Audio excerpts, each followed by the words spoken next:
Hola, bienvenidos de nuevo a mi laboratorio. En esta ocasión tengo un juguete nuevo.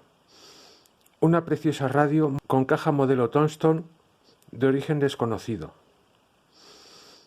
Vamos a ver de ponerla de nuevo en marcha.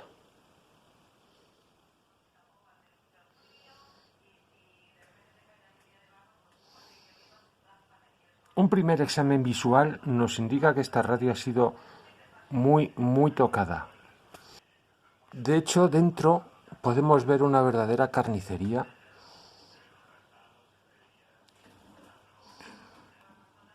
Un chupete con una válvula que no se corresponde. Una válvula que le falta el conector superior.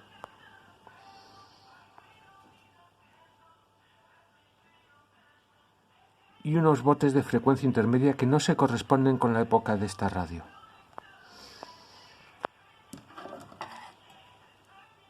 Además, esto denota la ausencia de un blindaje que ya no está. Cables cortados. Un cable de alimentación realmente infame. Vamos a sacar este aparato del mueble a ver qué nos depara.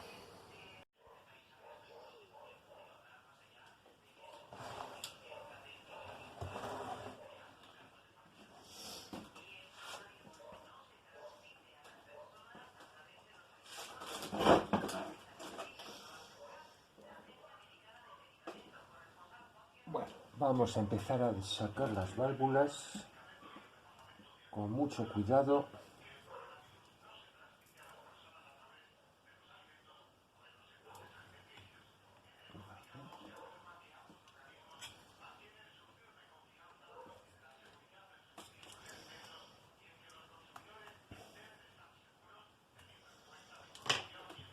Sacar siempre con mucho cuidado porque estos zócalos suelen desprenderse de la ampolla debido a su antigüedad y no queremos quedarnos con la ampolla en la mano.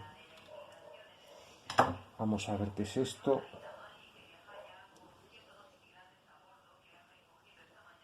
Una 6C6.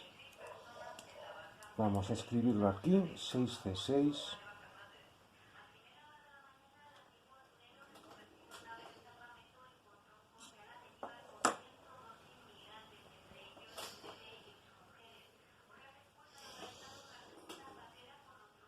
Este es el paso final de audio.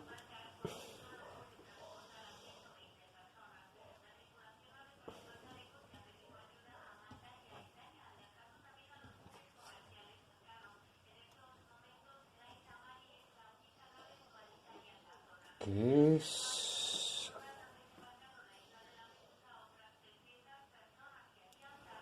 una 43.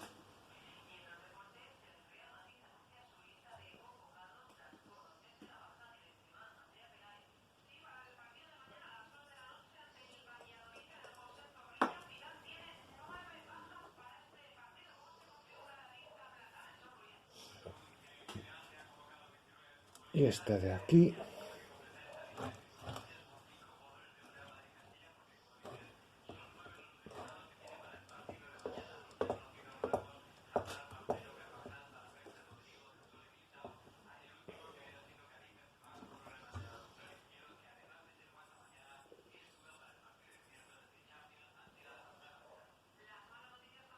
Una 6D6.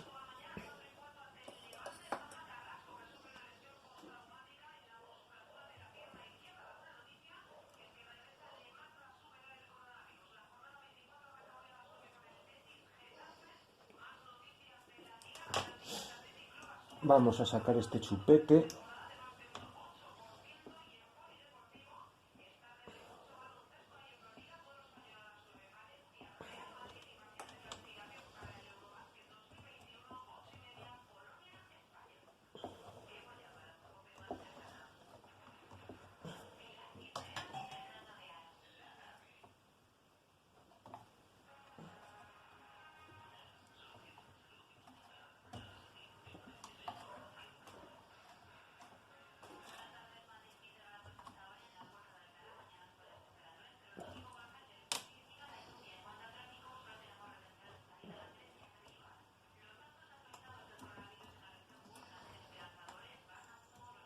Vamos a ver esto que han puesto aquí como rectificadora. La madre que les parió.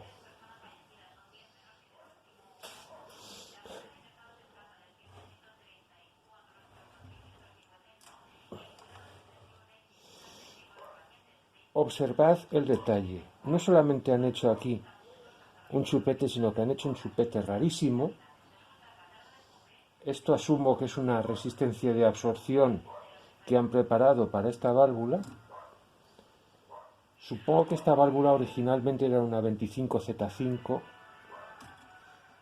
No sé si no viene.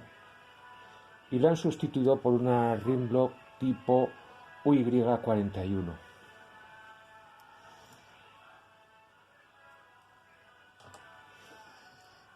Veremos en su momento de sustituirla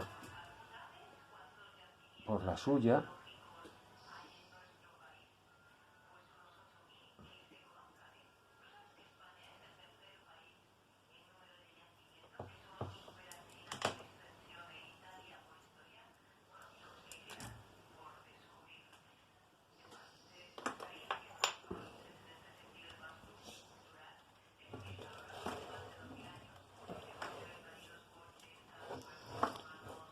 Y ya por último, esta que han adaptado aquí,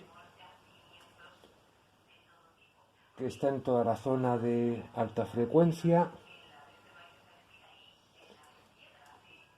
Observad que los botes de frecuencia intermedia no se corresponden ni de lejos con la época. Ni con la época ni con la radio en sí. Esta radio es de fabricación extranjera. En cambio, estos botes de frecuencia intermedia son de la casa barcelonesa Ferrocart, que por su aspecto podrían ser de mediados de los años 40, mediados de los 50. En ese margen de 10 años nos estaríamos moviendo. Vamos a ver si averiguamos qué es esto.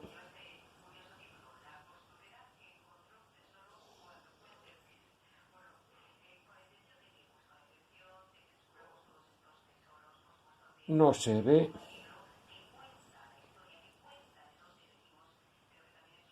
No se ve referencia ninguna.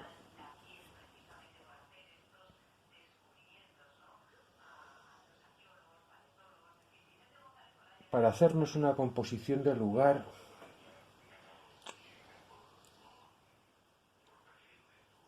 teniendo en cuenta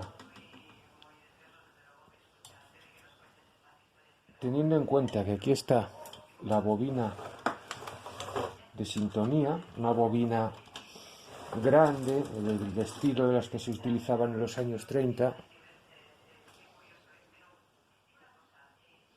que además parece de 3 ondas.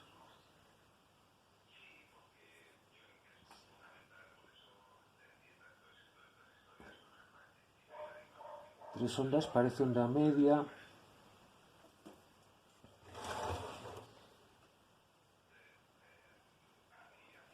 Y por cómo están bobinadas, yo diría no estoy segura de si tiene 2 gamas de onda corta, por las pocas espiras que tienen estos devanados, y una gama de onda media, o tiene una gama de onda corta, una de onda media y otra de onda larga, aunque casi que me inclino más porque tenga 2 ondas cortas, porque este devanado me parece tiene demasiada poca inductancia para onda media, pero eso es algo que ya iremos viendo sobre la marcha.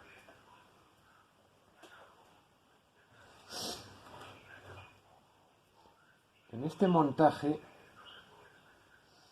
me surgen dudas, primero de si esta radio realmente era un superheterodino, como vemos que está construido aquí, u originalmente era de tipo super regenerativo. En la época y debido a las válvulas que monta. Si miramos en la web de Radio Museum, podemos ver que la mayoría de los aparatos que hay listados que utilizan esta familia de válvulas, la mayoría son de tipo superregenerativo y hay unos pocos receptores superheterodinos.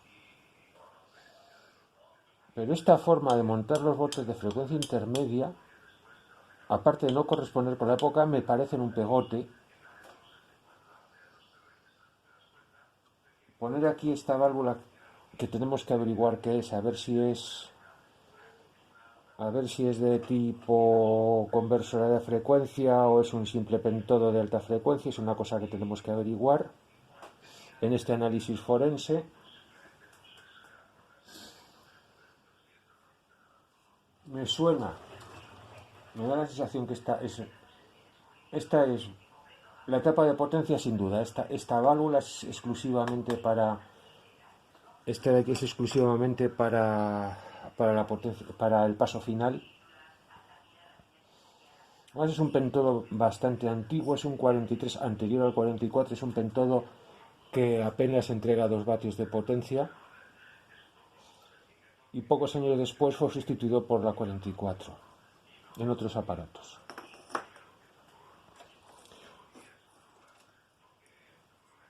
En cambio, estas otras dos son pentodos. La 6 de 6 que venía aquí estaría haciendo funciones de detectora por proximidad a la etapa de salida. Así que vamos a consultar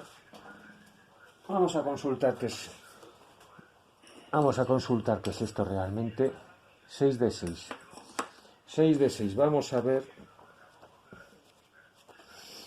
Vamos aquí a consultar qué es.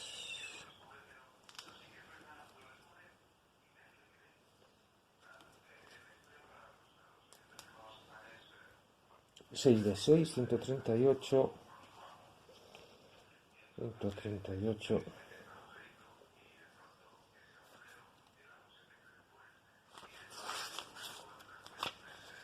138, 6 de 6.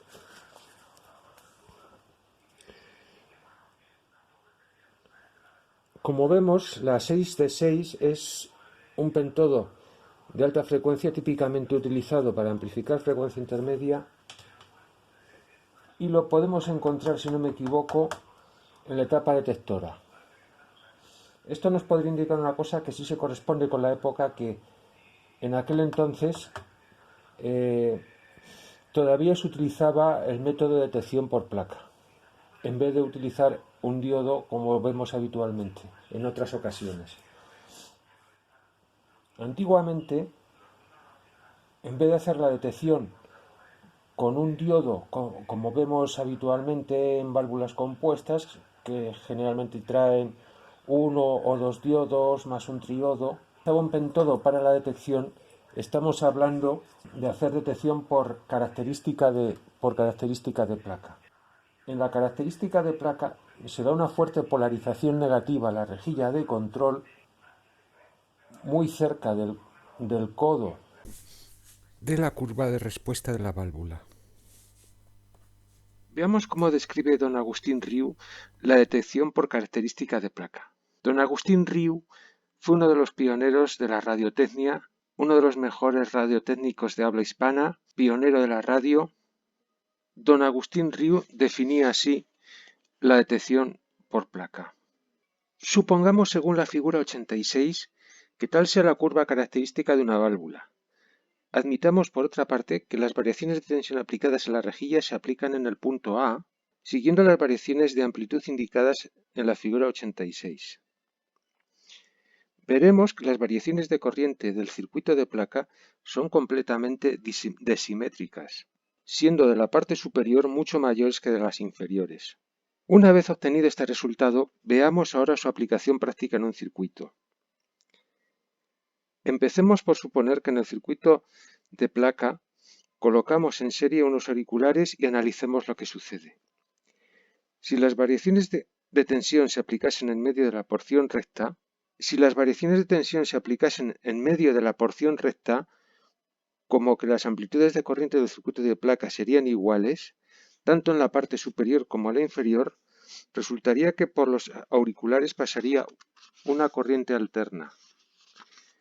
Es decir, que las atracciones y repulsiones de la membrana se anularían mutuamente si la frecuencia de la corriente fuese lo suficientemente grande, lo cual es evidente puesto que al circular corriente por las bobinas de auricular creará un campo magnético que atraerá la membrana metálica.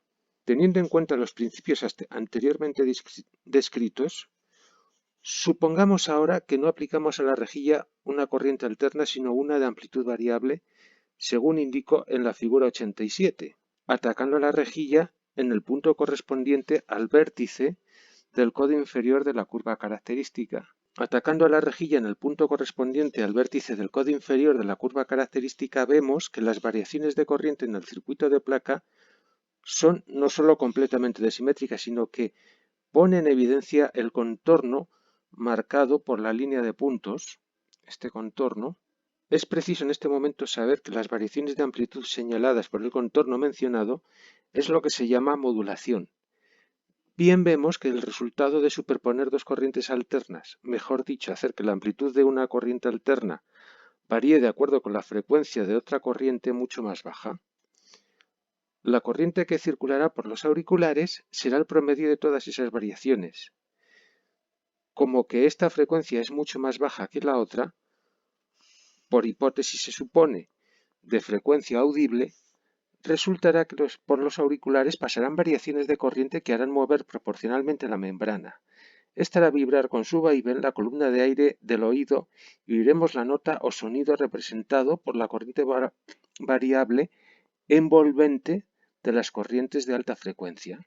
Si ahora suponemos que estas corrientes de baja frecuencia han sido generadas por un micrófono, al producir un sonido delante de él, resultará que los auriculares percibirán el sonido en cuestión. Resumiendo todo este proceso, vemos que una corriente de alta frecuencia no actúa en la membrana de un auricular porque sus rapidísimas atracciones no son acusadas debido al efecto de su inercia. En cambio, las variaciones de amplitud de las corrientes de alta frecuencia de la modulación pueden ponerse en evidencia mediante la válvula electrónica y entonces podemos percibir los sonidos mediante un auricular o un altavoz. Una válvula, cuando funciona de forma que las variaciones de tensión de rejilla se apliquen al codo de su característica, se dice que trabaja como detectora.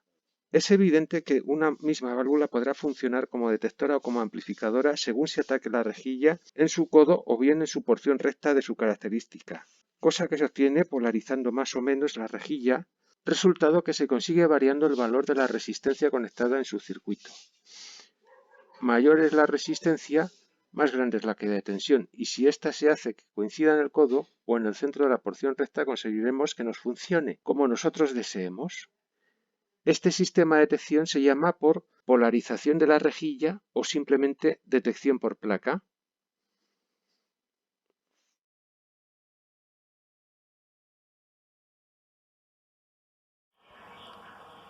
Aquí podemos ver la respuesta de la válvula en intensidad en placa respecto a tensión de grilla de mando. Como podemos ver, esta sería la línea normal de trabajo si la polarizamos para que trabaje como amplificadora. Como se ve, es una región bastante lineal. Como en este caso la válvula va a trabajar como detectora, tendremos que llevar su punto de trabajo hasta unos menos 8 voltios, con lo cual distorsionaremos la señal de entrada, la válvula distorsionará la señal de entrada de forma que amplificará la mitad de los hemiciclos y la otra los amplificará pero muy débilmente. Una cosa curiosa es este aspecto de línea de histéresis que tiene esta curva, que no sé si a qué achacarla, es culpa del experimento, no sé si achacarla a capacidades parásitas o a la propia histéresis magnética del núcleo del transformador que estoy utilizando para generar las señales de barrido. pero lo que nos interesa es que tenemos que llevar la tensión unos menos 8, menos 10 voltios, o sea, una polarización negativa relativamente fuerte, para que la válvula actúe como detectora. A este tipo de detección le llamamos detección por características de placa. Aquí vemos el montaje realizado. Se ve muy lioso, pero es más simple de lo que parece, que estamos utilizando para generar la curva de característica de esta válvula. No es la familia de curvas habituales que solemos ver, que suelen poner en las abscisas la tensión en placa y en las ordenadas la intensidad en placa, sino esta curva es un poco distinta. Es tensión de reja de mando, intensidad en placa. Intensidad que averiguamos porque en realidad es la caída de tensión que se produce en la resistencia de placa, que en este caso sería esta resistencia de aquí de 200K, que no se ve, que la tapa el cable amarillo. A continuación vamos a interpretar los resultados del experimento a pesar del pequeño inconveniente que nos ha introducido la histéresis del transformador utilizado en las pruebas, que nos va a introducir cierta incertidumbre en los resultados, pero para hacerse una idea nos va a servir. Aquí vemos cómo tenemos que polarizar la válvula para que trabaje como amplificador. Aquí vemos la sección de corte, es decir, el punto en que no circula corriente por la válvula, el punto de saturación, donde la intensidad en placa de la válvula alcanza su valor máximo y no puede subir más, y vamos a trabajar en la región recta de la característica de placa, a la que vemos que tenemos que polarizar más o menos esta altura si queremos que la válvula trabaje como amplificador y no nos introduzca distorsiones. Si queremos que la válvula trabaje como detectora, tendremos que polarizar en este punto, que se corresponde alrededor de los entre 8 y 10 voltios. No nos dejemos engañar por esta indicación del osciloscopio que está indicando 2 voltios por división, porque en el montaje que hemos utilizado estamos haciendo la deflexión con un devanado de 6,3 voltios, mientras que para generar la tensión de rejilla estamos utilizando un devanado de 24 voltios eficaces. Es decir, alrededor de 34 voltios pico a pico. Así que cada división indicará una tensión 4 veces mayor de la indicada aquí. Entonces, si queremos que la válvula trabaje como detectora, la llevaremos a este punto de trabajo y tendremos aquí a la válvula trabajando en este punto si queremos que la válvula funcione como detectora, tal como explicaba Agustín Río. Este es el montaje utilizado para las pruebas. Se pueden ver algunas cosas un poco extrañas, como llevar aquí el punto de referencia masa de la placa, pero esto es debido a que no dispongo de una sonda diferencial y hay que ingeniárselas para ver los resultados que queremos observar. Este devanado generaría las tensiones de rejilla de mando. Ponemos aquí una resistencia para evitar que en la región positiva absorba demasiada corriente de la reja de mando. Y aquí tenemos un devanado de 6,3 voltios, que es el que hace la deflexión del eje X.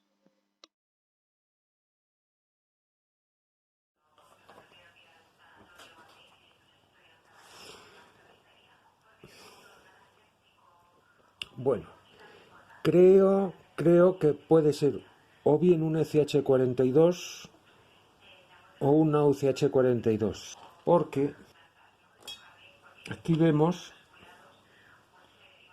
que la pata 2 va a un borde de frecuencia intermedia. En la ECH42 la placa es la salida de la conversión de frecuencia.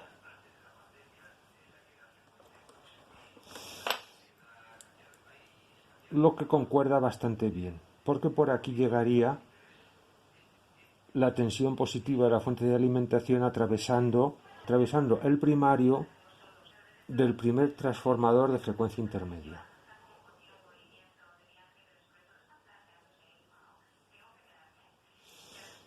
En tal caso, la pata 3 del ECH42 es la placa de la sección triodo que va al conmutador de ondas, lo cual es coherente porque de aquí el conmutador de ondas iría a la bobina del oscilador local. He de decir que primero trabajé con la hipótesis de que fuera una ECH42 porque su filamento es de 6,3 voltios. Lo que pasa es que se ha perdido la toma donde hice esa prueba de la hipótesis. Por eso estamos probando ahora la hipótesis de que sea la UCH42. Lógicamente, si hubiera hecho primero la prueba de la UCH42 y estuviera equivocada, me habría cargado la válvula. Por lo menos la sección mezcladora está viva. Vamos a ver, a 0 voltios de grilla negativa, responde bastante bien. Y vamos a la prueba de cátodo. El cátodo está correcto, vemos que si lo desconectamos cae la tensión y por lo tanto no hay fugas hacia el filamento. Bueno, pues la sección exodo está bien.